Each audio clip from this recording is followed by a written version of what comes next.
Prontinho, pode iniciar. Bom dia, pessoal. Bom dia. Loucura. Boa noite, pessoal. Tudo bem? Como que vocês estão? Bom, hoje a gente vai finalizar a nosso livro, né? E aí também hoje eu vou aproveitar para passar uma revisãozinha para vocês da prova, tá? Na última aula a gente falou sobre acolhimento e a gente também falou sobre cuidados paliativos, né? Eu trouxe a questão para vocês dos éticas e bioéticas, que é uma das coisas que a gente mais vê, né? Que é uma que rege principalmente a nossa atuação dentro de um hospital. Eu falei também sobre o que é o cuidados paliativos, sobre a ortotanásia, eutanásia, sobre a distanásia, né? E aí, hoje, dando continuidade, a gente vai falar sobre algumas doenças, né? Como, por exemplo, a gente vai falar um pouquinho sobre a AIDS, vai falar sobre outras doenças, mas também a gente vai falar sobre um pouquinho da psiquiatria no hospital, junto com a atuação do psicólogo, né? Qual é a função desse psicólogo, qual que é a função da psiquiatra, quais são os transtornos, qual a forma de manejo com eles, depois a gente passa para a revisão. Deixa eu abrir aqui já.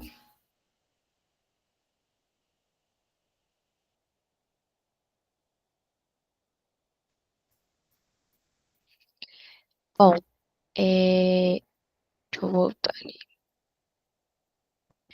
Vamos falar um pouquinho sobre a psiquiatria no hospital. Primeiro, para a gente poder falar um pouquinho sobre a psiquiatria no hospital, a gente precisa falar. Peraí. Isso. A gente precisa falar, né? A gente falou na primeira aula sobre a história da psicologia, juntamente com a psiquiatria. E o que seria isso? Quando a gente falou do Hospital Psiquiátrico de Barbacena, a gente viu que houve uma revolução ali para que acabasse com o sanatório, né? Ainda existem sanatórios, né? Ainda existem hospitais psiquiátricos, mas hoje é totalmente diferente. Hoje a gente trabalha com uma equipe multidisciplinar, uma equipe multiprofissional. O que seria a questão da psiquiatria? Por que falar dela e como ela é vista dentro de um hospital? Bom, a psiquiatria, junto com a psicologia foi, durante muitos anos, uma disciplina no curso de psiquiatria. Então, o pessoal fazia o direito, fazia medicina, fazia os 6 anos de medicina, depois passava a especialização para a psiquiatria, e depois dessa especialização tinha a matéria de psicologia, né? E aí, durante muitos anos, a psiquiatria foi vista como um olhar muito ruim pela sociedade. Por quê? E até hoje a gente traz isso muito à tona. Ou seja, as pessoas só vão no psiquiatra porque elas estão doidas, né? E todo mundo tem uma certa resistência com a questão da medicação psiquiátrica. Então, falar, fulano precisa tomar uma medicação psiquiátrica, fulano não quer tomar medicação psiquiátrica. A última coisa que ele quer na vida é tomar uma medicação psiquiátrica. Porque na cabeça do fulano, se quer dizer então que ele tá muito ruim, que ele tá em ponto de surto, né? E a gente vê isso ao longo da própria história. Então a gente fala do hospital psiquiátrico de Barbacena.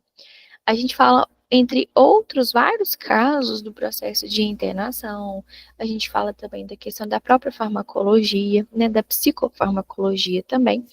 E eu acho que vai ser interessante para vocês entenderem essas doenças, esses transtornos, até mesmo para ajudar vocês na forma de manejo com essas pessoas dentro de um hospital ou em qualquer outro tipo de lugar que vocês forem. Então vamos lá. O histórico, né? A prática psiquiátrica realizada dentro do hospital geral necessitou de muitos anos de avanço, quebra de paradigmas para se tornar aquilo que vemos atualmente. Começando pelo próprio conceito de hospital, que se modificou durante a história.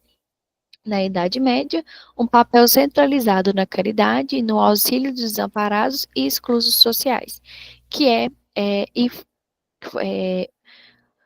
fornecendo a assistência espiritual até meados ali do século XVIII, né?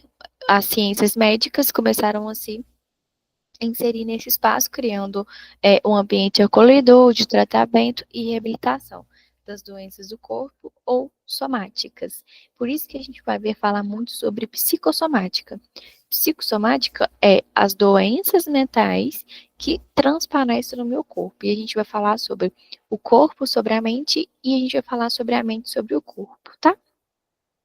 E aí, né, como a gente fala da questão de que durante muito tempo o hospital passou a ser como um lugar de desamparo, a gente fala, obviamente, sobre naquela época, eu trago o hospital psiquiátrico de Barbacena porque foi um dos hospitais que a gente mais teve próximo de nós, né, durante a história da psicologia, da enfermagem, de qualquer área, da área da saúde, a gente não pode deixar de falar sobre a psiquiatria, porque foi um marco para a gente, uma revolução muito grande.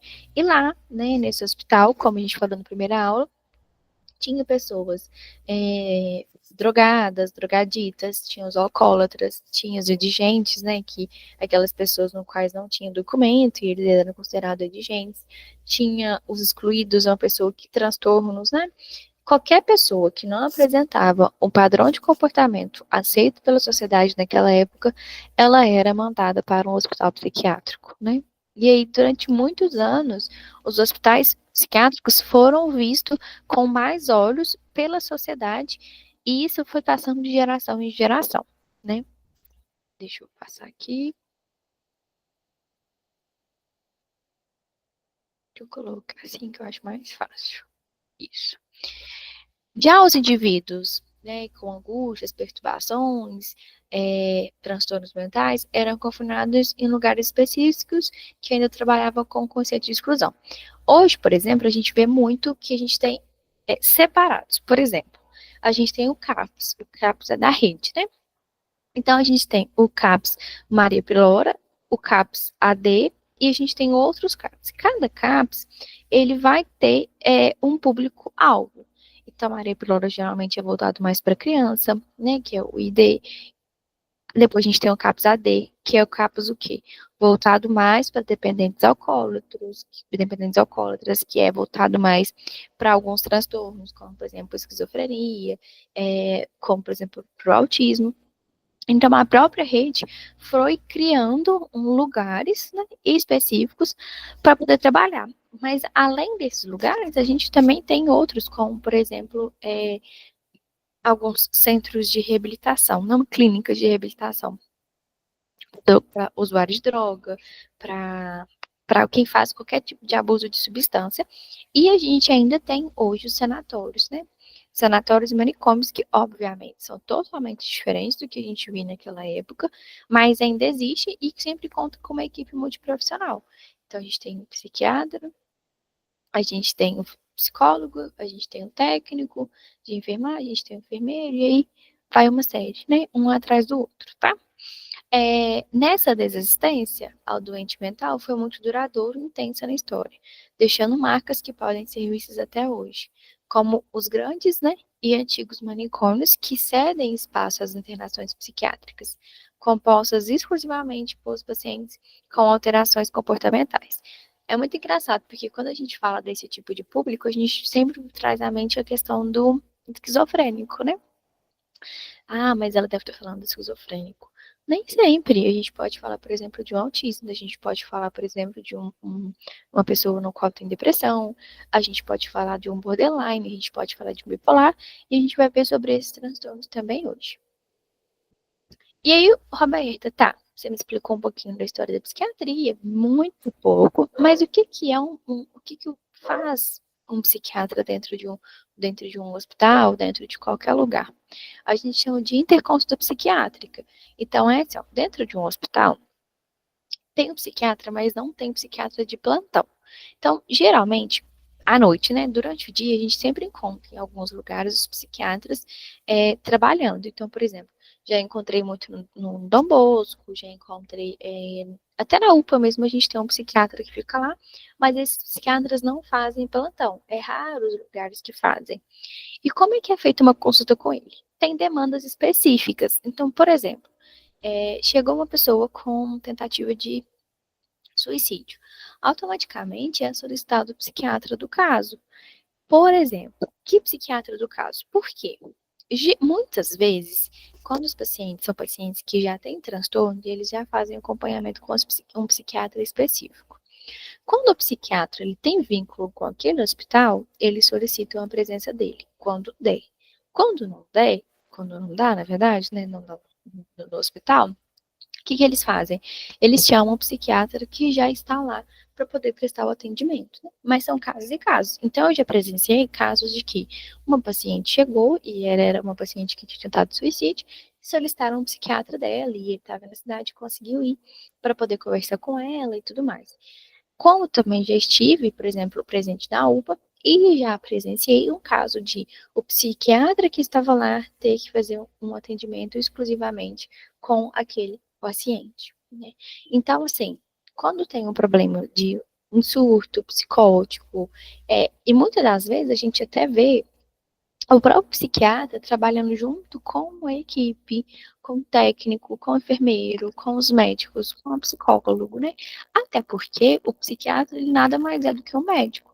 Então a gente vai encontrar muitas vezes, né, psiquiatras que estão trabalhando, por exemplo, como, por exemplo, clínico geral, o que também acontece com muita frequência dentro dos hospitais.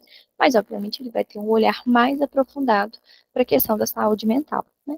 E aí, essa interconsulta é isso, que é quando tem um psiquiatra responsável ali pela instituição, por qualquer outra coisa, e ele faz essa mediação entre a psiquiatra e a questão da clínica, ou a questão, por exemplo, do clínico geral, né, que ele fica ali no hospital, né, atendendo, enfim, aqueles pacientes também que estão, por exemplo, em processo de internação.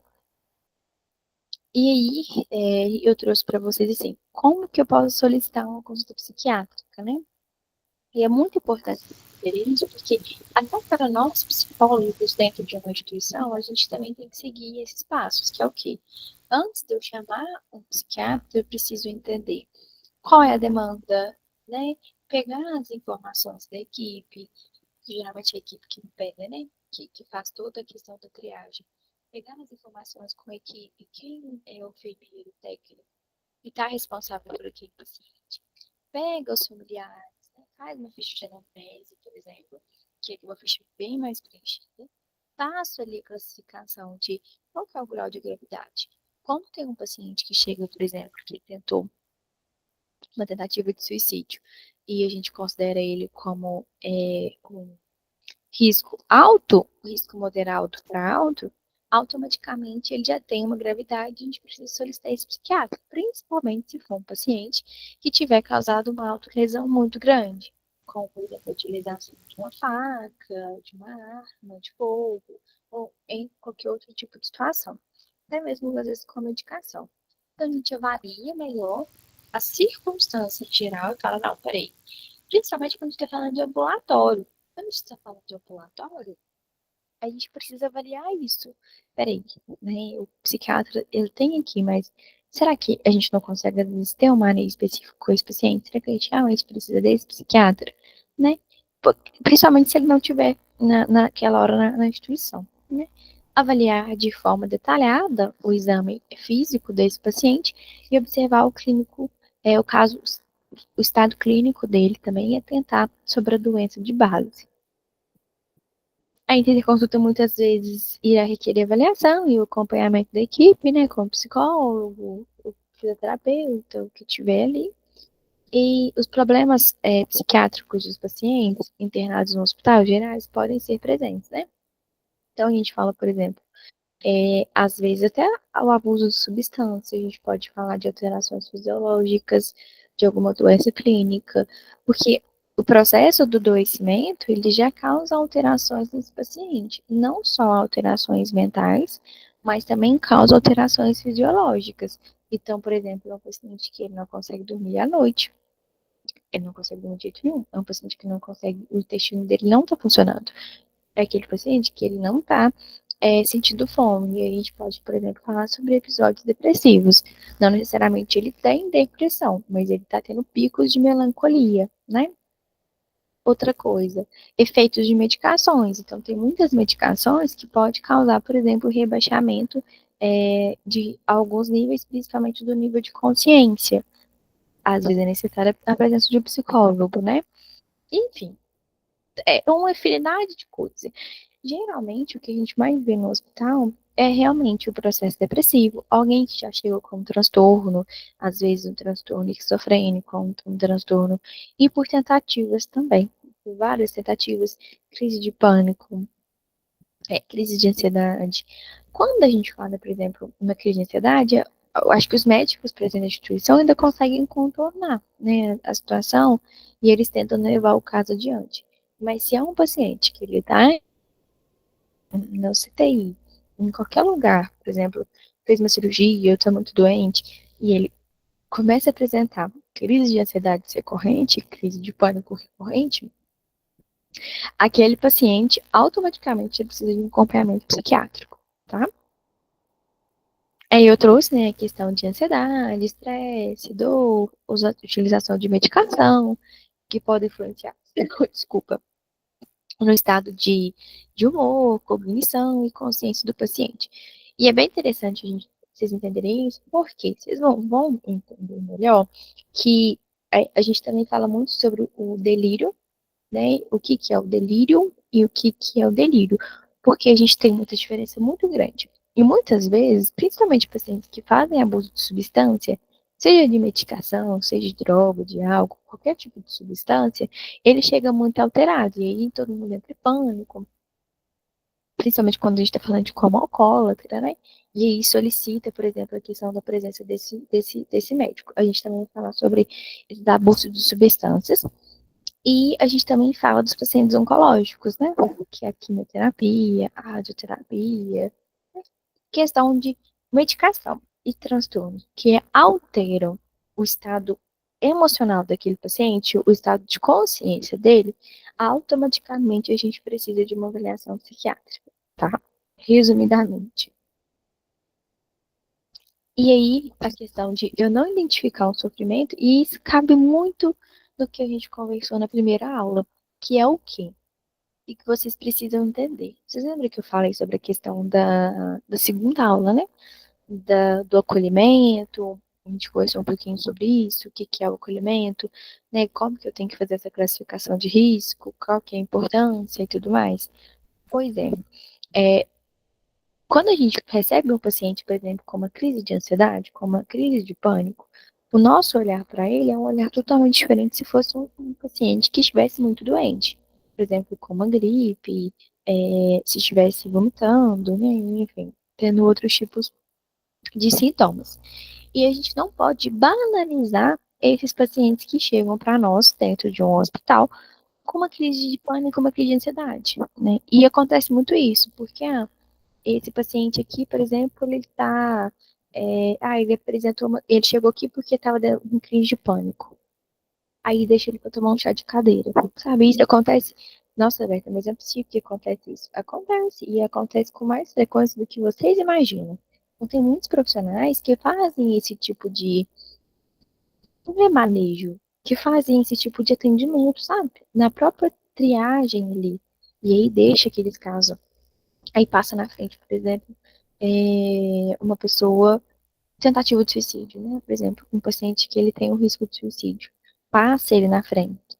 E todos, e qualquer tipo de sofrimento mental, quanto mais você demorar para ter um tratamento e uma medicação, né, dentro de hospital e tudo mais, maior vai ser a demora para a pessoa voltar e estabilizar.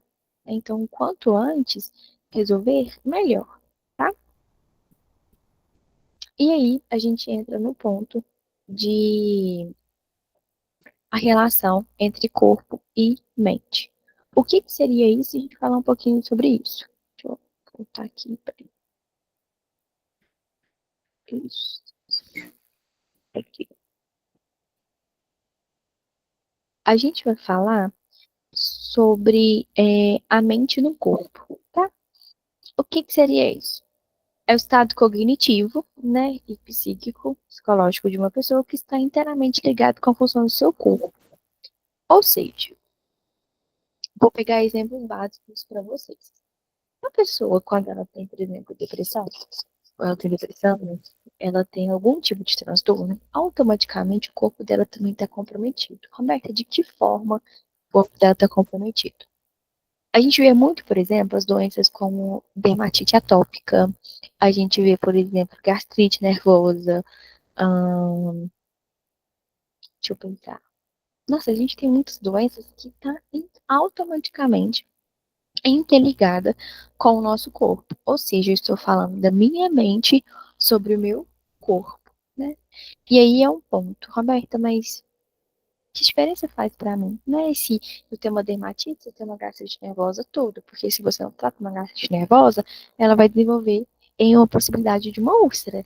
E uma úlcera que você não trata, ela pode desenvolver, por exemplo, um câncer, né? Outras coisas que a gente pode ver.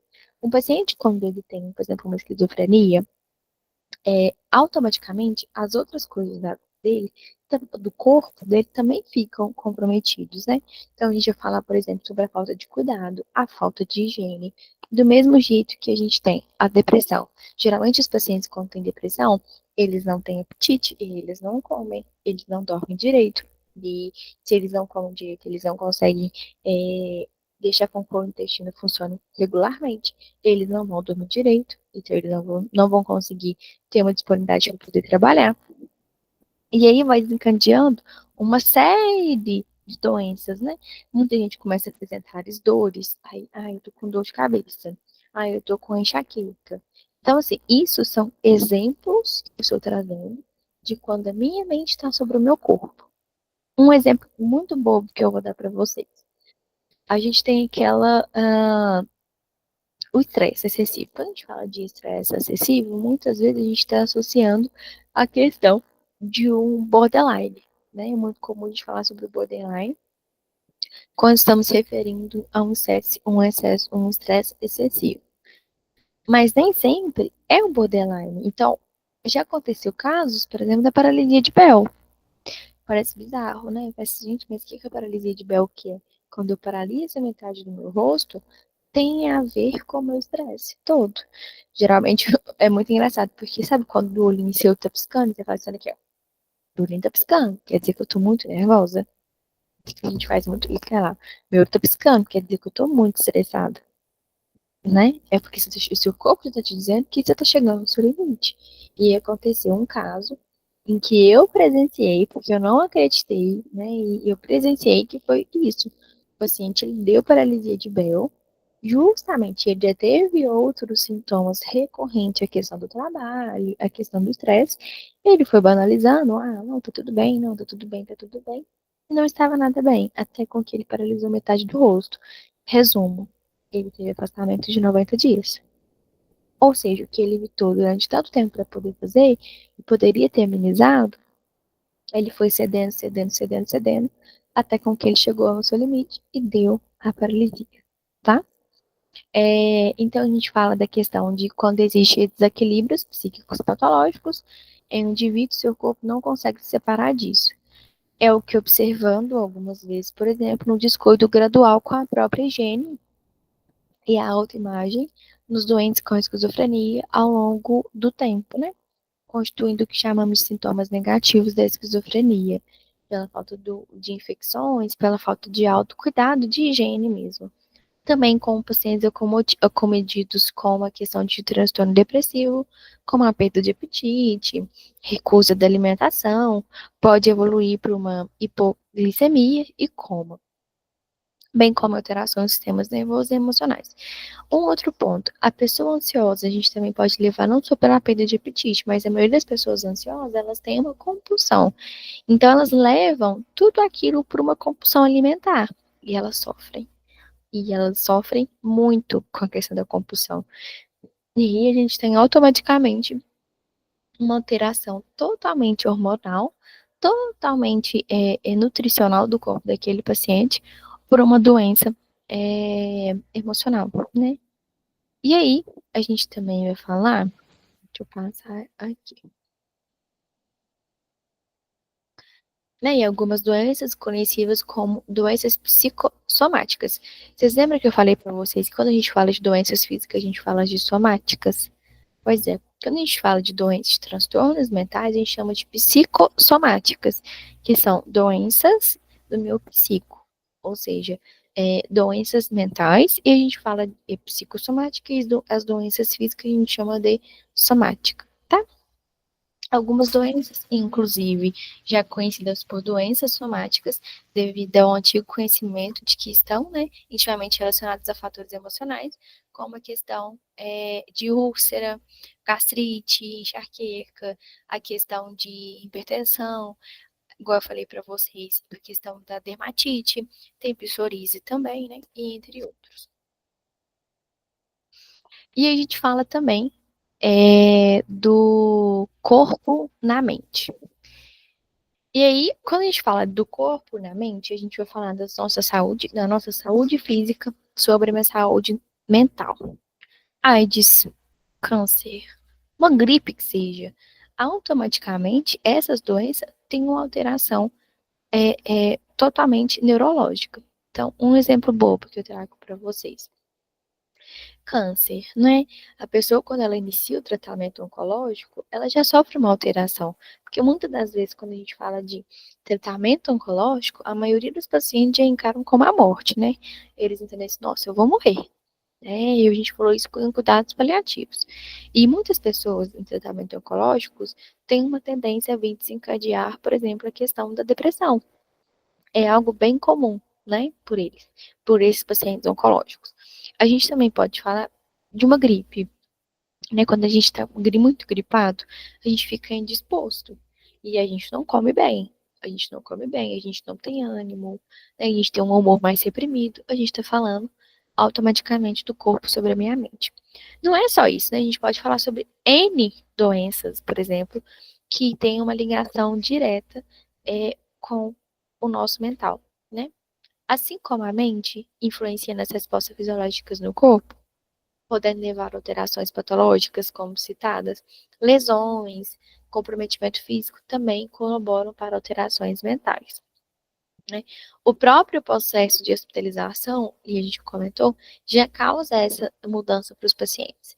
Então, o paciente ele sai da rotina dele, ele sai da casa dele, ele sai de tudo, aí ele passa a trabalhar, ele passa pro hospital, aí toda hora tem alguém no quarto para aplicar uma medicação, para dar medicação, às vezes ele não consegue ir no banheiro sozinho, ele depende de um técnico, ele depende de um enfermeiro para poder acompanhar ele já entra no processo de angústia, né?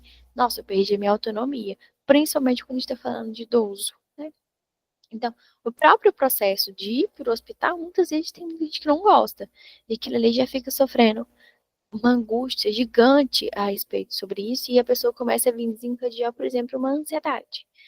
É muito comum a gente ver crises de ansiedade dentro de um hospital, principalmente o paciente que ele está internado, né? Quando ele está internado e tudo mais, ele já está, muitas das vezes a gente vê esse paciente tendo crise de ansiedade, crise de pânico, né? Outros também estudos, né, mostram a íntima relação entre algumas doenças físicas e psíquicas. No acidente vascular cerebral, por exemplo, são descritos taxas de comorbidade, como depressão, e um terço dos pacientes, como os pacientes com infarto no miocárdio, né? Agudo no miocárdio.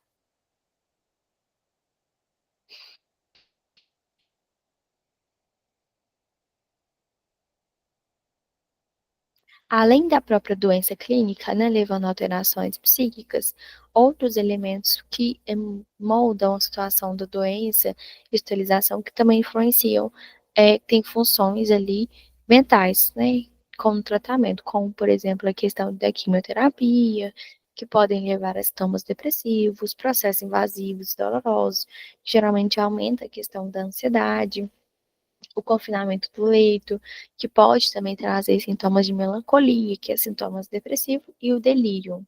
Né? E especialistas mais envolvidos em casos clínicos internados, como comunidade, são geralmente neurologista, endócrino, cardiologista, que é o que a gente mais encontra. Nesses casos específicos, pode ser solicitado a questão de um psiquiatra, assim, dentro da instituição, tá? Se tiver algum psiquiatra ali presente. E para a gente falar um pouquinho sobre os transtornos e sobre essas doenças, eu vou iniciar com o transtorno de ansiedade. O transtorno de ansiedade, né, na categoria dele dentro do CID, que é a Classificação Internacional de Doenças, A gente tem o transtorno de ansiedade, a gente tem o transtorno, episódios de pânico, e a gente também tem os transtornos, por exemplo, o misto. O que é o misto? Né? Porque a gente sempre tem um pouco a mais, que é o transtorno de ansiedade, pessoas que apresentam tanto sintomas de ansiedade quanto sintomas depressivos. No geral, né, a gente também fala do obsessivo compulsivo. Geralmente, o obsessivo compulsivo é aquele paciente que ele tem toque, tá? Então, o paciente, quando ele tem muito toque, aquele toque passa a atrapalhar ele no dia a dia, na questão da rotina dele, dos hábitos dele, a gente está falando de um transtorno obsessivo compulsivo. Os transtornos de ansiedade, né, eles envolvem de vários transtornos caracterizados, principalmente para a questão de que uma preocupação excessiva, de uma ansiedade, a pessoa passa a ter medo de tudo, e ela está sempre criando possibilidades futuras na cabeça dela. Então, a gente tem dois tipos, por exemplo, de pessoas ansiosas. A gente tem aquele ansioso que ele tem uma preocupação excessiva do futuro, então ele começa a pensar de forma compulsiva sobre as possibilidades que pode vir a acontecer e aquilo vai gerando a ansiedade dele, mas também a gente tem aqueles pacientes que trazem coisas do passado. Então, toda vez que ele pensa sobre algo do passado, aquilo já começa a ser um gatilho para ele começar a ficar ansioso. Ele fica ansioso e aí a gente traz o sentimento, por exemplo, de culpa, o que é muito comum numa crise de pânico. Então, quando a gente está falando de uma crise de pânico, geralmente é acompanhado, por exemplo, um sentimento de culpa, né? E essa pessoa ansiosa, por que que eu falo que a ansiedade, ela é boa até um certo ponto? A gente precisa ter a ansiedade. A ansiedade, quando a gente tem ela dentro do limite, ela é boa porque ela faz com que a gente tenha expectativa sobre as coisas, faz com que a gente tenha uma vontade, a gente tenha um desejo. Quando ela passa desse ponto, é quando a gente começa a ver um transtorno de ansiedade. Então, a pessoa geralmente ela não dorme porque ela está pensando muito.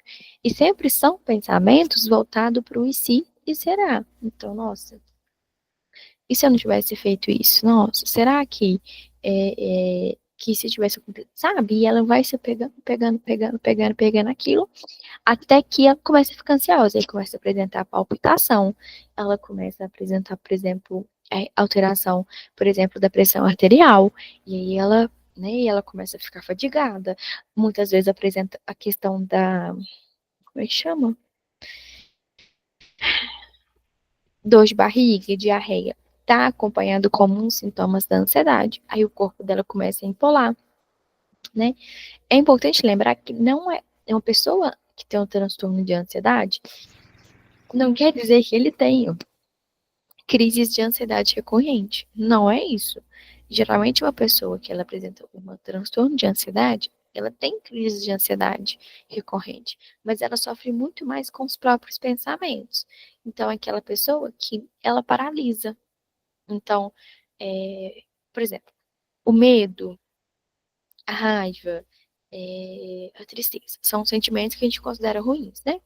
Para a psicanálise, que é daquelas abordagens que a gente estudou na primeira aula, a principal causa da ansiedade é uma angústia não elaborada, que é uma emoção. E essas emoções que eu falei, que é as três que a gente considera muito ruins sentir, são emoções que ou elas te paralisam, né, ou você luta contra ela. E isso também é a ansiedade, porque a pessoa, quando ela começa a ter ansiedade, ela começa a sofrer tanto com as possibilidades, ela sofre tanto com a imaginação dela, do que pode ser, do que pode não ser, que ela paralisa.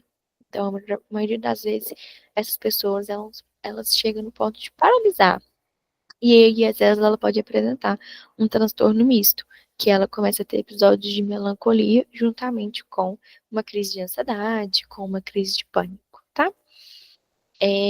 Exemplos desses transtornos são os de ansiedade generalizada, que é o que a gente mais sente, que é a questão da preocupação excessiva. A maioria dos transtornos que a gente tem diagnóstico é a ansiedade generalizada. A gente pode falar sobre o transtorno do pânico, que é a crise de pânico também, que ela é mais intensa. Ela é bem semelhante a um surto psicótico. E a gente pode falar também do transtorno obsessivo compulsivo, que é aquela pessoa que tem toque. Mas é um toque, gente, não um toque assim, eu consigo suportar esse negócio. Não. É um toque bem mais profundo, é um toque bem mais difícil, um toque bem mais aprofundado, Não é uma coisinha simples de você ter um diagnóstico de um obsessivo compulsivo, não, tá? Os transtornos ansiosos podem levar a alterações fisiológicas, né? Como a questão de alteração arterial, taquicardia, alterações gástricas, que é o que eu falei para vocês. A questão de gastrite nervosa e entre outros, tá?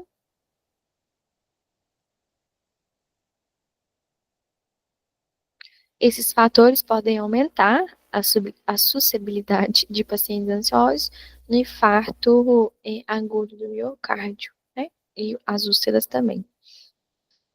A identificação dos sintomas e sinais dos transtornos é de grande importância para evitar as consequências citadas, principalmente para ter uma boa adesão à internação ou algum tipo de tratamento proposto, né? Diminuindo o tempo de persistência na internação.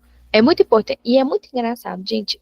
Muitas pessoas que elas apresentam transtorno de ansiedade e elas são submetidas, por exemplo, a um processo de internação, nossa, esses pacientes sofrem tanto e parece que quanto mais eles querem ir embora, mais eles começam a passar mal.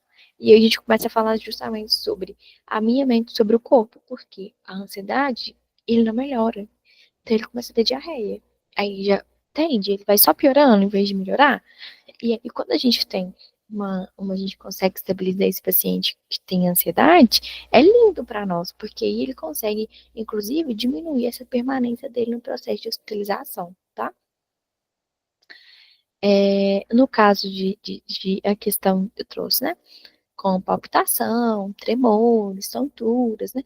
E aí, um dos maneiros que a gente tem com esses pacientes é o quê? Quando o paciente ele tiver como crise de ansiedade, gente, a primeira coisa que vocês vão fazer, em hipótese alguma, vai deixar esse paciente deitado. Esse paciente ele precisa estar sentado. Porque se ele deitar, vai faltar oxigênio no cérebro. E ele não vai conseguir respirar. A única coisa que a gente tem, uma das principais técnicas que a gente tem, até parece bobeira, é literalmente a questão da respiração. Eu preciso que esse paciente ele respire. Eu preciso que ele mantenha uma respiração, porque eu preciso que novamente, né, o cérebro vai ali o oxigênio vai para o cérebro e ele consiga ficar mais tranquilo e a gente consegue ter uma estabilidade do quadro. É muito legal, e eu acho que é válido eu trazer isso, que é pegar esse paciente e colocar ele sentado num lugar que tenha ventilação. Principalmente, né, já aconteceu o caso de tirar, às vezes, a camisa do paciente e deixar com que esse ar bata no peito dele e ele consiga respirar, tá? Isso é uma das sugestões que eu deixo para vocês.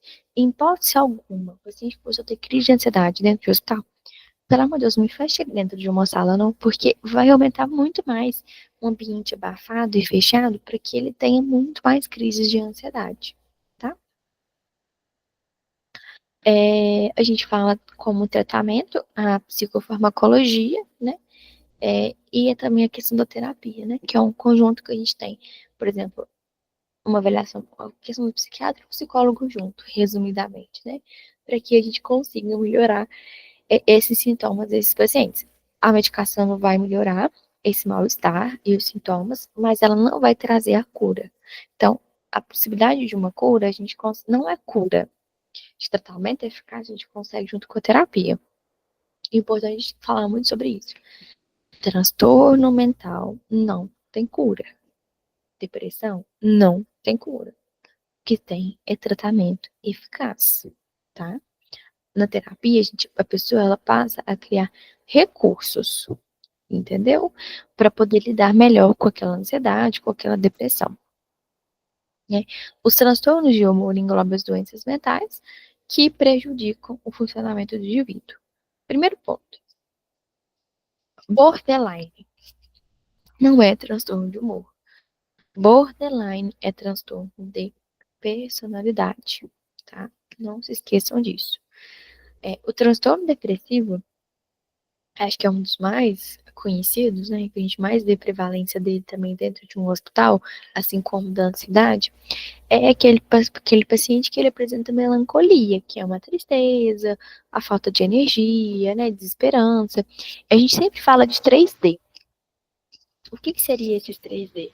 Desespero, desamparo e desesperança. Se o paciente começa a apresentar esses 3Ds, ele já é um sinal de alerta para a gente, tá?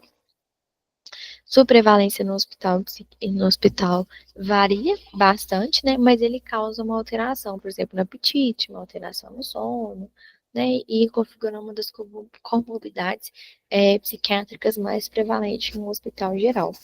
Lembrando também que o transtorno depressivo, ele pode vir também, às vezes, acompanhado com um paciente que acabou de ter uma tentativa de suicídio. O não reconhecimento desse transtorno pode. Aqui eu não. Peraí. Um minutinho. A não identificação desse paciente dentro do hospital, por exemplo, pode vir apresentar a piora dele, né? E, por exemplo, a adesão não terapêutica também, né?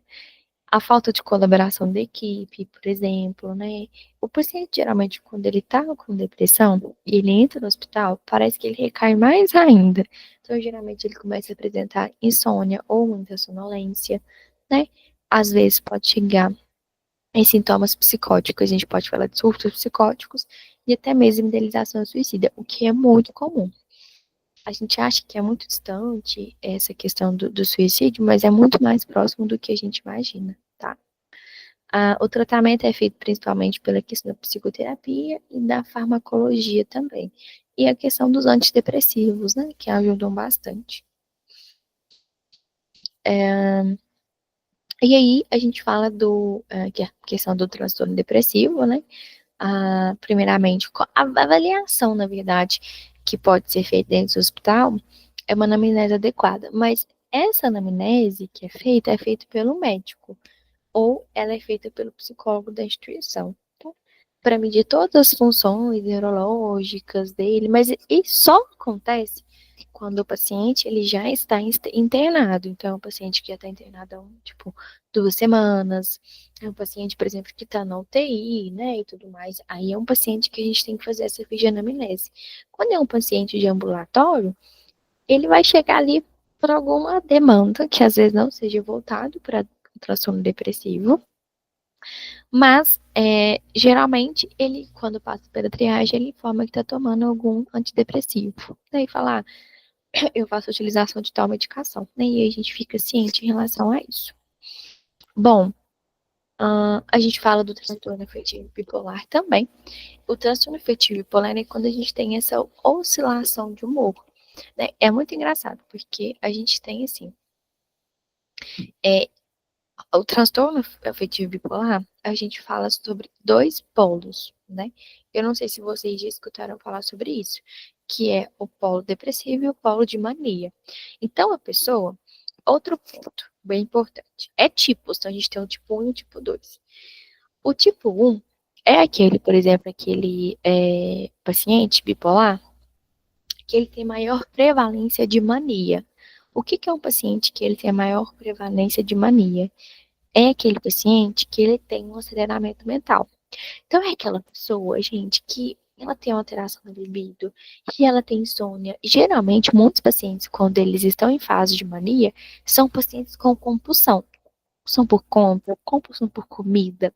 Aí você vê aquele paciente que ele tá gastando dinheiro, que ele tá louco, que ele compra tudo, que ele come tudo, que ele pode tudo. É uma sensação que a gente fala de topo do mundo. A pessoa se acha no topo do mundo, ela, né? O que é muito comum.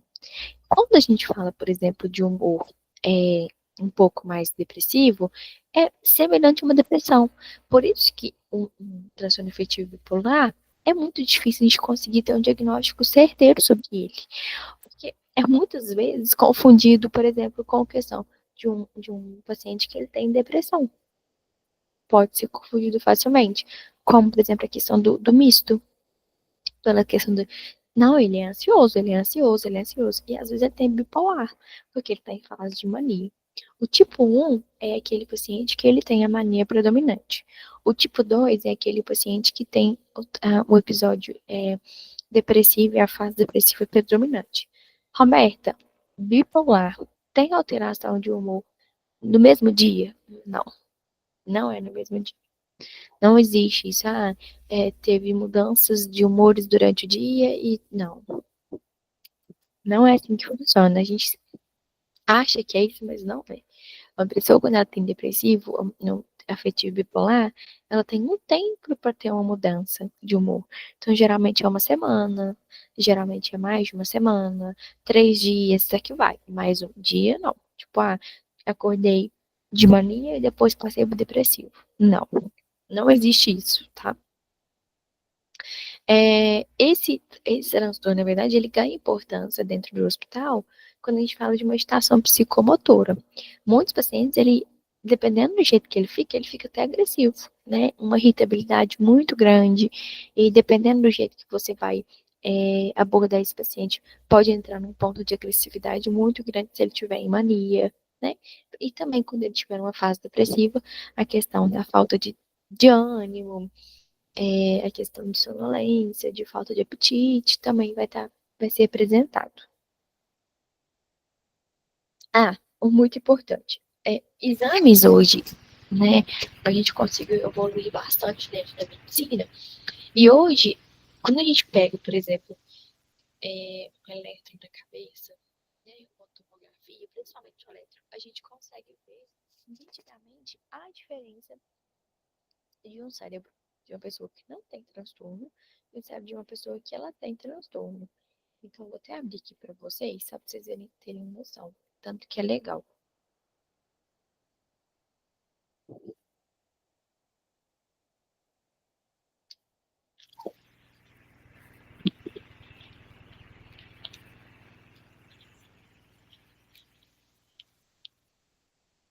Ó, vocês, a pessoa que ela tem depressão.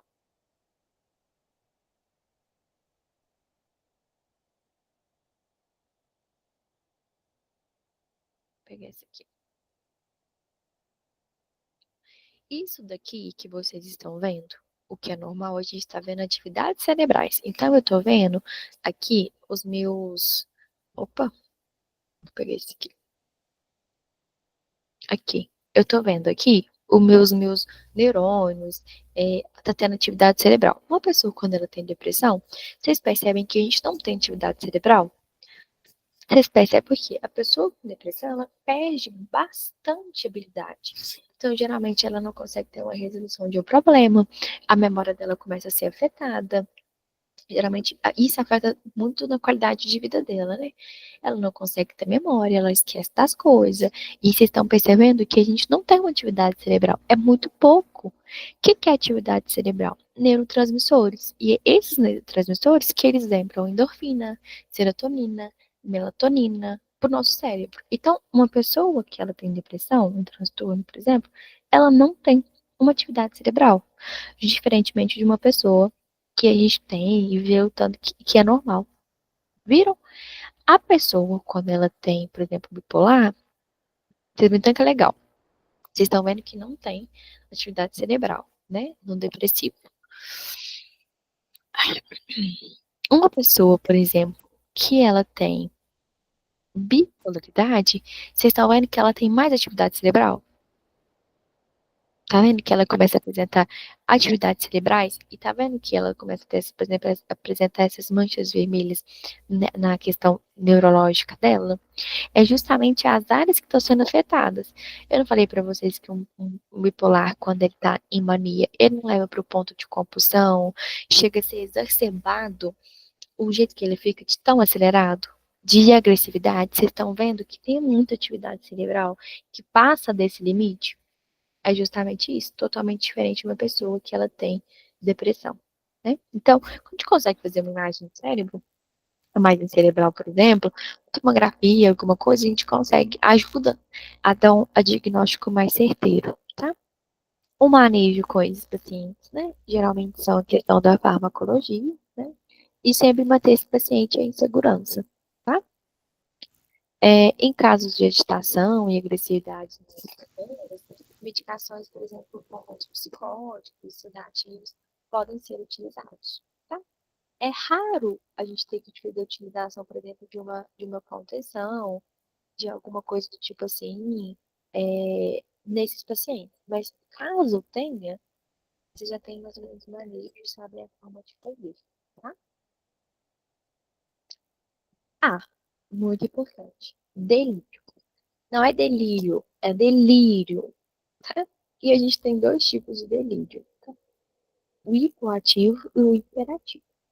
O delírio, de todo jeito, ele é caracterizado por um estado confusional. Então, a gente tem uma oscilação do nosso nível de consciência e do nosso nível de inconsciência. Então, geralmente, a pessoa, ela apresenta o quê? Desorientação, confusão, e é muito comum a gente receber esses pacientes dentro de um hospital geral, que é o quê? A pessoa começa a ter um pico de oscilação. Ela vai indo, vai voltando, ela lembra, não lembra. E eu vou trazer para vocês de forma clara o quanto é comum isso acontecer. Aí ela começa a apresentar quadros alucinatórios, alteração de pensamento, senso-percepção e também uma confusão mental. O que seria isso? O que a gente precisa entender sobre esses delírios? Quando a gente está falando, por exemplo, de um delírio hipoativo, o hipoativo a gente está falando de um delírio que ele começa a apresentar agitação motora. O que seria uma agitação? Ó, o hipoativo é o delírio que apresenta uma lentidão. Então, sabe aquele paciente que ele está saindo de uma anestesia geral e ele está oscilando entre um nível de consciência e de inconsciência? A gente está falando de um delírio hipoativo. Ele está oscilando entre os níveis de consciência, mas ele está sonolento. Não tem nada maior, né, que causa um delírio hipoativo do que, por exemplo, uma anestesia geral. Quando o paciente está voltando ali daquela sedação, ele começa a ter essa oscilação do nível. O delírio hiperativo é aquele delírio que ele é caracterizado pela agitação motora, pela questão da alucinação, pela insônia. Onde a gente faz esse delírio? Abuso de substância, abuso de álcool, por exemplo, é, utilização de medicação, principalmente algumas medicações psiquiátricas, como o Zolpidem, né? O que a gente mais escuta falar, fulano tomou o Zolpidem e ele realmente, ele auxilia entre o nível de consciência e de inconsciência. A gente pode falar também, por exemplo, a questão de drogas. Muitas drogas, por exemplo, podem também estar ocasionando essa alteração neurológica que leva à questão do delírio, tá? Muito importante. O seu manejo nada mais é do que medidas farmacológicas, tá? Nada mais é do que medidas farmacológicas dentro de um hospital. A gente tem não farmacológicas e farmacológicas. As não farmacológicas, no ponto de confusão mental, seria manter esse paciente orientado, né? Olha, tal dia, você está em tal lugar, tal, tal, tal, informando ele. Quando a gente fala de medidas farmacológicas, a gente entra para um pronto de antipsicótico mesmo, né? Psicoestimuladores, né?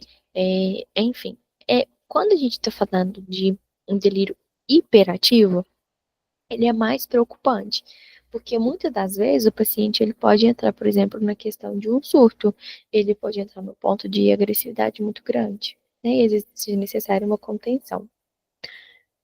Abuso de substâncias, né? O abuso de substância é entendido por um estado que desde o uso experimental de uma certa substância, sua dependência são frequentes no hospital geral. Pacientes que estão internados e fazem abuso de substância ou fazem abuso de álcool, né? Para eles, no processo de hospitalização, pode ter abstinência. Aqueles pacientes que chegam, por exemplo, no hospital por questão de, como é que fala? Como alcoólatra, por qualquer tipo de substância, por exemplo, principalmente adolescentes, né, que a gente costuma muito ver, por exemplo, faz uso de drogas sintéticas e entra no ponto, por exemplo, de alucinação, de delírio, é muito comum da gente também ter. Então, assim, a gente tem dois lados, tanto da intoxicação, tanto daqueles pacientes que entram no processo por questão de abstinência. Quando a gente está falando de intoxicação, a gente está falando de euforia, agitação, né? Muitas vezes a pessoa ela acha que ela está até morrendo porque ela custa respirar. A gente tem o rebaixamento do nível de consciência. E assim, o álcool, ele pode matar. né? E dependendo do jeito que a pessoa ela entra em coma alcoólatra, muitas vezes ela não consegue sair. E se ela sai, muitas vezes ela pode sair com sequela. Não é todo mundo que consegue passar ileso a um coma alcoólatra. Do mesmo jeito que um paciente, quando ele está com abstinência dentro do hospital, ele também vai apresentar, principalmente a agressividade. Então, ele vai ficar muito eufórico, muito agitado. E ele vai entrar num ponto, assim, de loucura, de nervosismo, porque ele quer, né? E isso pode acabar causando, né, um pico, assim, de agressividade com algum funcionário, até mesmo com vocês. Então, é importante vocês terem noção sobre isso, né? Do cuidado que tem que ter, tá? Principalmente quando o paciente ele chega no ambulatório, né? A abstinência levará, por exemplo, a uma síndrome caracterizada por alterações automáticas, como elevação arterial, pulsos, tremores, crises convulsivas, né, em casos mais graves, podendo levar à morte, né? A intoxicação, por exemplo, por cocaína, que tem essa oscilação, mas ela também pode levar à questão de irritabilidade, né? A cocaína, deixa eu pensar em outros aqui que a gente mais é comum. Já aconteceu também aquelas pessoas que fazem uso do cogumelo, né? Eu tomei o chá de cogumelo. E aí eles chegam no hospital apresentando, por exemplo, a questão de um delírio hiperativo, né? Que é a questão de o hipoativo, né? Dos dois jeitos. Tanto no ponto de sonolência, daquela pessoa que ela fica muito lenta e ela não consegue responder mais, e ela fica oscilando, quanto também no nível de agitação, de alucinação, né? Isso é muito perigoso, né? Porque pode causar muitos estragos, pode ser traumático para a pessoa. Então tem que ter muito cuidado, principalmente a forma de manejo com esses pacientes, tá? Nesse caso, quando é feito, por exemplo, a questão de um abuso de substância, não tem um manejo correto com esses pacientes, né? Que a gente não pode deixar com que ele tenha contato de novo com essa substância. Os transtornos psicóticos, né, apresentam uma síndrome centralizada em alterações psíquicas que comprometem o prejuízo da realidade, o entendimento. O que a gente mais fala é o transtorno esquizofrênico, que ele é caracterizado por um delírio, pela alucinação, pela desordem de pensamento e do comportamento, né? São menos frequentes, mas a gente tem um problema muito grande, que é o que os pacientes esquizofrênicos, eles podem apresentar surtos. E o surto de um paciente esquizofrênico é muito difícil a gente conter. Principalmente quando a gente é mulher, porque eles têm uma força tão grande, brutal, uma força tão grande que muitas das vezes chega a ser muito perigoso, né? O que a gente fala é o mesmo manejo que a gente tem, por exemplo, com um paciente que chegou com risco de suicídio, que é o quê? Manter esse paciente a todo momento acompanhado. Esse paciente ele não pode estar sozinho. Avaliar o local que esse paciente está. É um local seguro? É um local não seguro?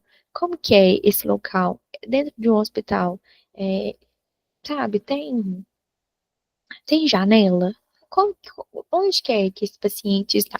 É bem semelhante ao que a gente usa com manejo com paciente em risco de suicídio, mas ele precisa estar acompanhado a todo momento. Principalmente, ele precisa estar tendo uma administração de sedativo, de monitoramento o tempo inteiro, pelo profissional, pelo familiar, tá? Porque em caso de um surto, ele pode sair quebrando meio mundo, quebrando tudo que ele vê pela frente, agredir alguém, agredir um outro paciente, tá? Então, assim, tem objetos cortantes, né, que ele pode ferir a si, ferir as outros. E a gente também utiliza a questão da medicação, que é o antipsicótico, por exemplo, a gente tem o Maldol, a gente tem outros que ajudam, inclusive, na questão de conter delírio, alucinação, né, e entre outros, devido à complexidade de alguns casos. Bom, pessoal, isso o que eu passei para vocês hoje é a psiquiatria no hospital, né? E eu acho que é muito valioso vocês entenderem sobre esses transtornos, porque tem uma prevalência muito grande, né, dentro do hospital, principalmente a ansiedade e a depressão. Bipolar, abuso de substância também tem, né? E o delírio também é muito comum, porque geralmente, como eu falei para vocês, um pós-operatório de um paciente que toma anestesia geral. Ele pode apresentar um delírio. Outra coisa, medicação errada. Plasil. Né? O Plasil é uma medicação que ela é vendida para a questão do vômito. O Plasil é um antipsicótico, né? Mas ele, como ele é mais barato, ele tornou-se ser comercializado. Qual que é o problema maior do Plasil? As reações extrapiramidais, que muitas das vezes acontece com muita frequência dentro de um hospital. É como se o paciente estivesse sentindo que ele está tendo 1000 crises de ansiedade ao mesmo tempo. E ele sofre muito com isso. Então, assim, a medicalização tem uma coisa bem perigosa dentro do hospital, tá? A gente tem que tomar cuidado e estar sempre atento se aquele paciente ele tá com uma pulseira de que medicação ele não pode tomar, se ele tem alguma prescrição médica, se ele já toma alguma medicação, enfim, tá? E para a gente finalizar, queria a questão da revisão para vocês. O que vai cair na prova? Deixa eu abrir aqui o material.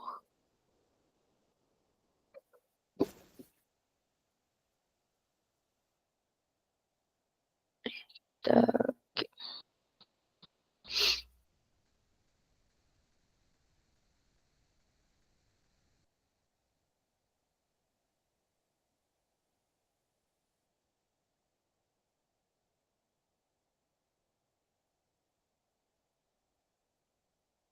Ó, vai cair na prova o que eu abri para vocês agora, que o biopsicossocial espiritual. O que faz o psicólogo, né? O que faz o psicólogo? Qual a função do psicólogo, né? Vai cair o acolhimento também. Vai cair sobre cuidados paliativos e também sobre as doenças, tá? Deixa eu ver se eu vou conseguir abrir aqui. E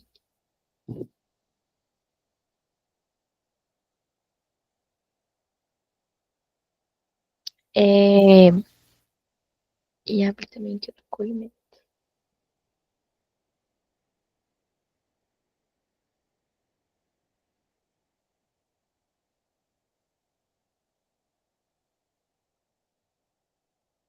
Lívia, só um minutinho, só para mim poder abrir aqui o material, para eu poder passar a revisão para eles, tá? E vai cair.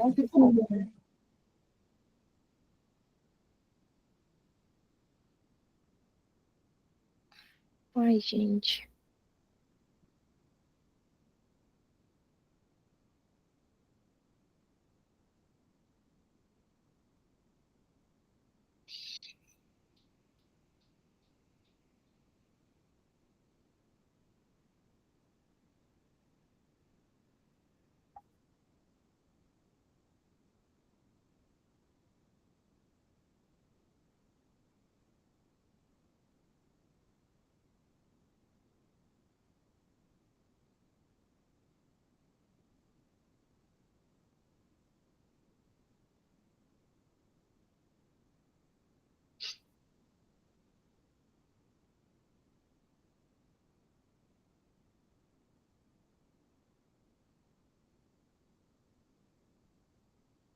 Ó, vai cair o quê? A questão da psicologia hospitalar e seus aspectos históricos, né? Então, vai cair um pouquinho ali. Não vai cair sobre as abordagens, sobre a psicanálise, sobre Pavlov, né, e tal, mas vai cair, sim, sobre a questão do modelo biomédico que a gente utiliza, que é a divisão entre corpo e mente, né, e é o que a gente chama ali de psicossocial espiritual, né? Que é o que eu falei para vocês, que é uma pessoa para ela me falar que ela tem uma saúde de qualidade, ela precisa ter uma saúde biológica, ela precisa ter uma saúde psicológica, uma saúde social e uma saúde espiritual. O que seria essa saúde biológica? É uma saúde física, né? Esse paciente precisa ter uma saúde física boa.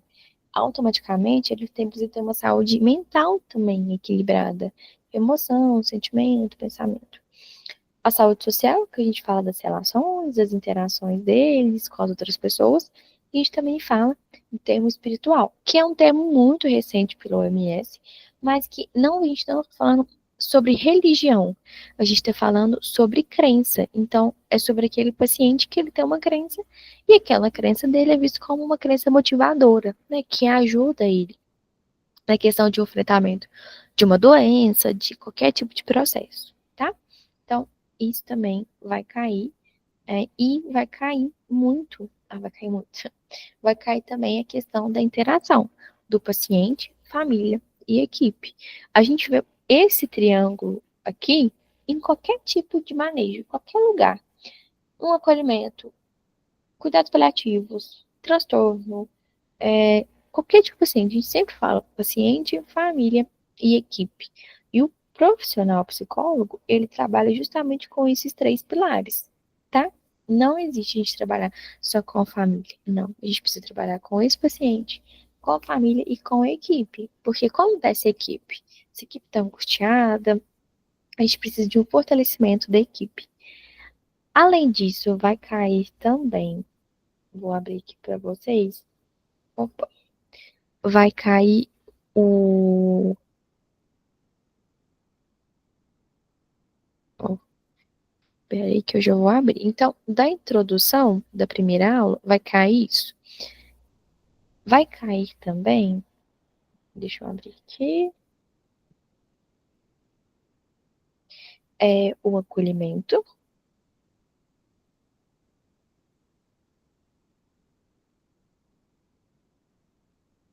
Vai cair o acolhimento. Vai cair também cuidados paliativos. E a matéria de hoje, tá? Não é esse. Peraí, deixa eu abrir aqui para vocês.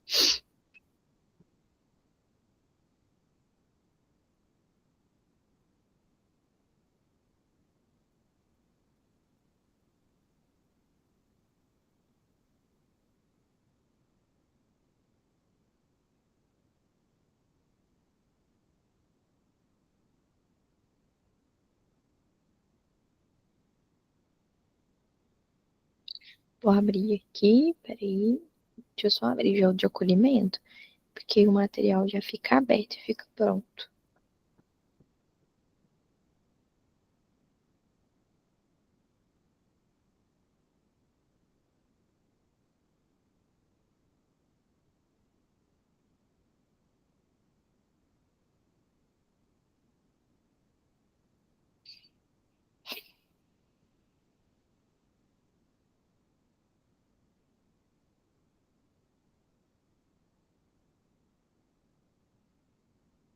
Ai, gente. Peraí.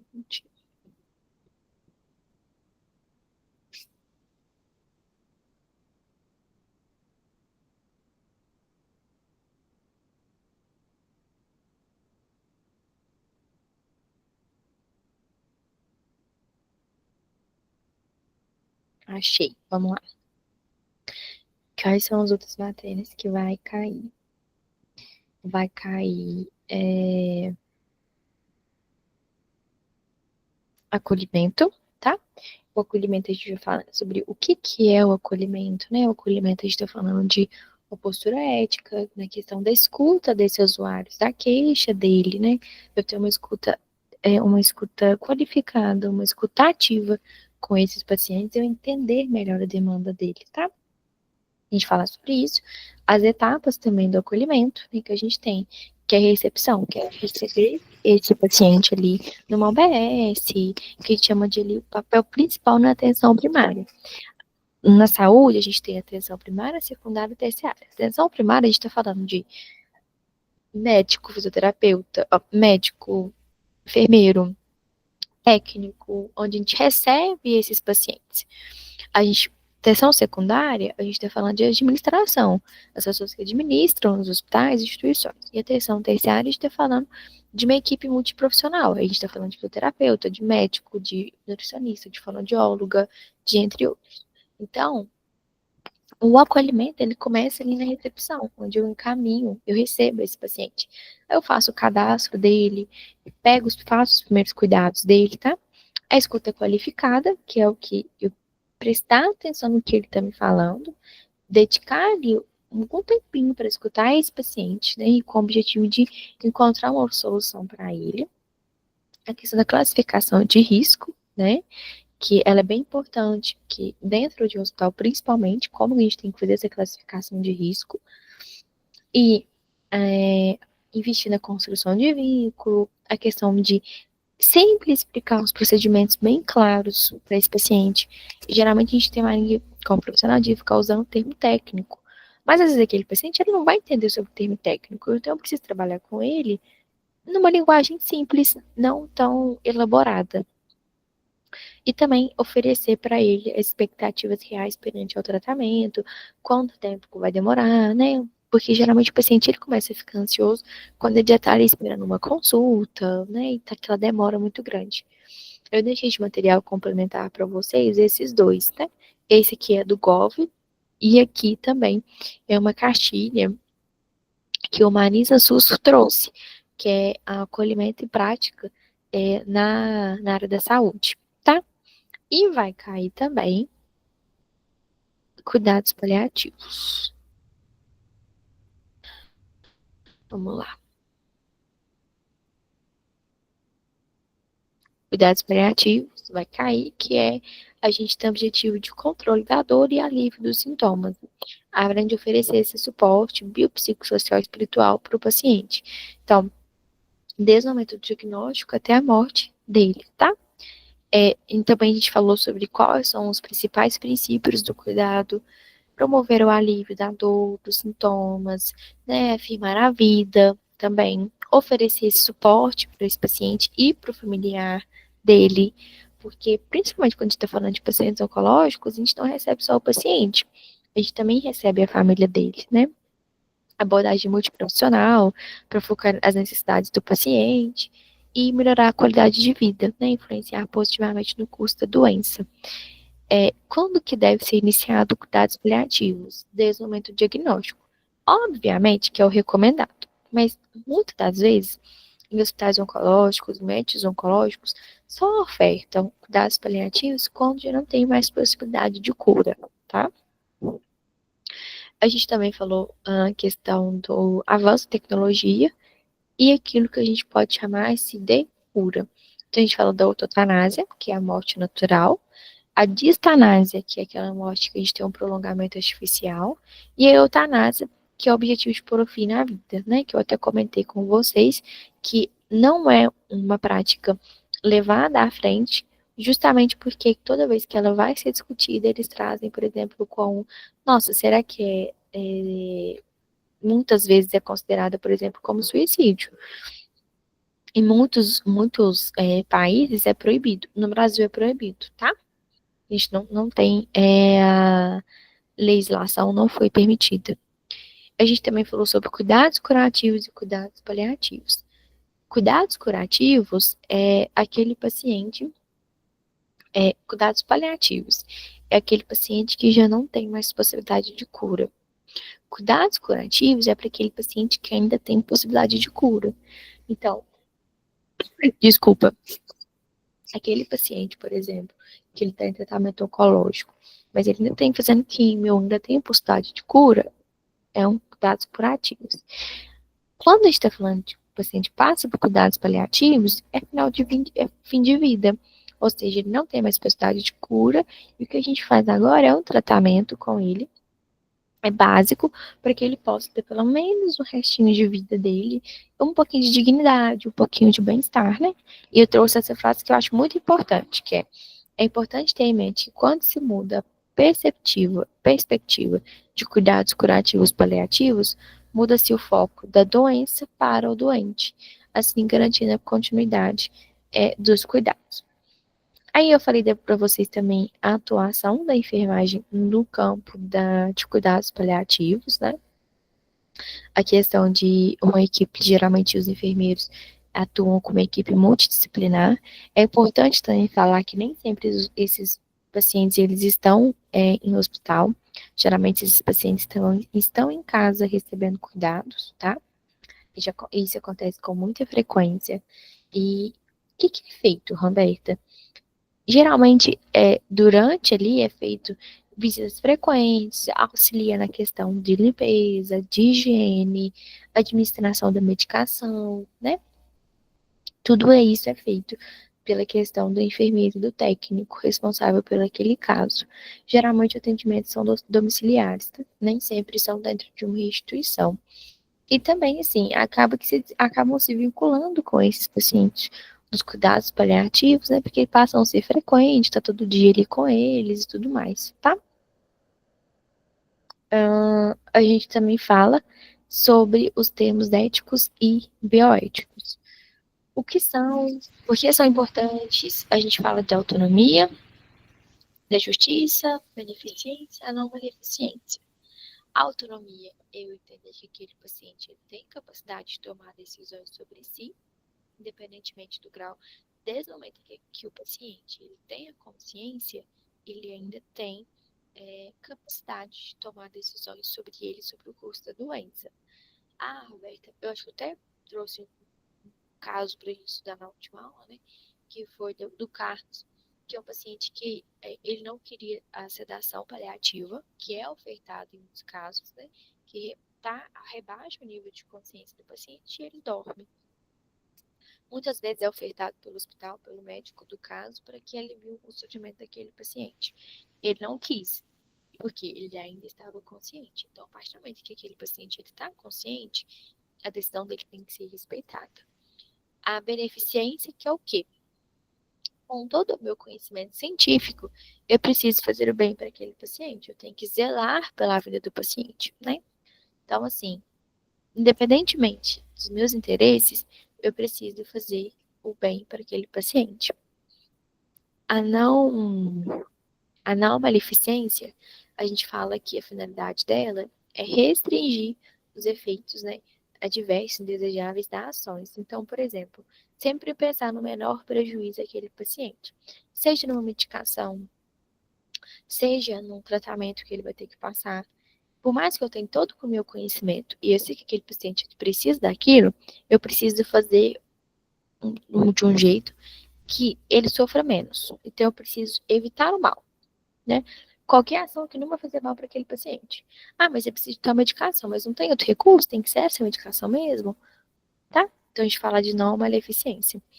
E a justiça nada mais é do que a questão de entender que aquele paciente, ele tem moral. E ele tem direitos em todas as áreas. Ele tem direito na autonomia, ele tem direito à beneficência, na maleficência, tá? A justiça, ela sempre está em cima de todos esses outros princípios. A gente fala que ela coordena. A gente fala também da comunicação eficaz, que é um dos principais que a gente tem dentro dos cuidados paliativos, que ela desempenha um papel crucial, né, com o paciente e com a família, que é o quê? É o estabelecimento de confiança, eu tenho uma comunicação aberta e honesta, e a construir, né, com o paciente, o familiar, a equipe, né, deixe com que eles se sintam confortáveis para expressar suas preocupações e medos, a tomada de decisão compartilhada. Então, assim, qualquer tipo de procedimento que for ser feito, qualquer coisa, do diagnóstico, do prognóstico, sempre informa o paciente e seus familiares o que vai ser feito, qual medida vai ser tomada. A gente fala do alívio de sofrimento emocional também, né? Que é a questão daquela comunicação mais empática com o familiar e com o paciente. O gerenciamento de expectativa que a gente vê principalmente na questão do acolhimento, que é uma comunicação realista. Então, eu sempre ser claro com esse paciente, com o familiar, sobre as expectativas de vida, sabe? Principalmente que ajuda a reduzir a ansiedade desse paciente perante o curso da doença. Geralmente o paciente, quando ele está internado, né, ele fica muito ansioso para saber como tá o diagnóstico, o prognóstico. Então, a gente precisa trabalhar com as expectativas reais para reduzir essa ansiedade. E a gente também fala do facilitamento do processo de luto, que é uma comunicação mais sensível. E assim, geralmente, o processo do luto é sempre feito pelo psicólogo do caso junto com a equipe. Então, assim, vocês não estão sozinhos, né? O psicólogo do caso vai acompanhar vocês. Aí, na última aula, eu passei o vídeo para vocês do YouTube e deixei esse material aqui, ó, do INCA, que eu acho que também dá 85 a 96, para vocês darem uma lida. Eu acho que vai ser importante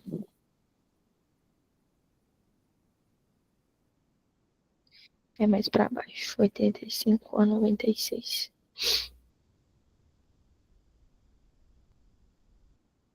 Que é justamente voltado para a questão do técnico de enfermagem. Quer ver?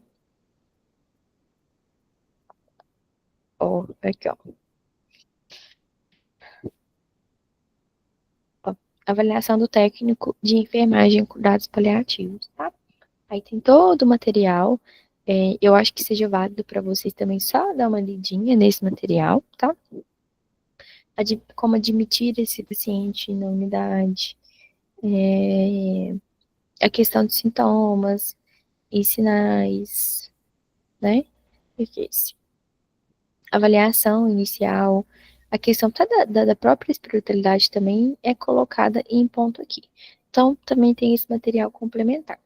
E o que a gente estudou hoje, que é um pouquinho da psiquiatria no hospital, vai cair muito, abrange muito pouco, mas é importante vocês terem noção sobre a questão das doenças mentais, sobre as doenças físicas, e as doenças físicas sobre a saúde mental. Bom, é isso. É isso tudo. Deixa eu ver aqui se tá faltando mais alguma coisa que vai cair na prova de vocês.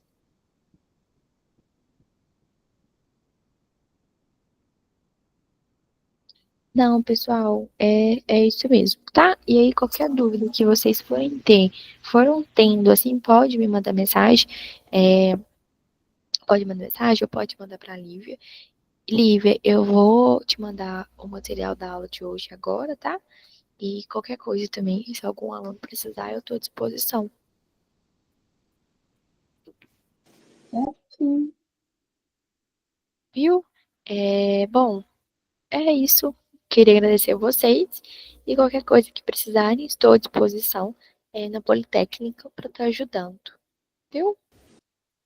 Muito obrigada, professora. Boa noite. Obrigada a você, viu, Lívia? Próxima vez que precisar, estou à disposição novamente, tá? Certinho.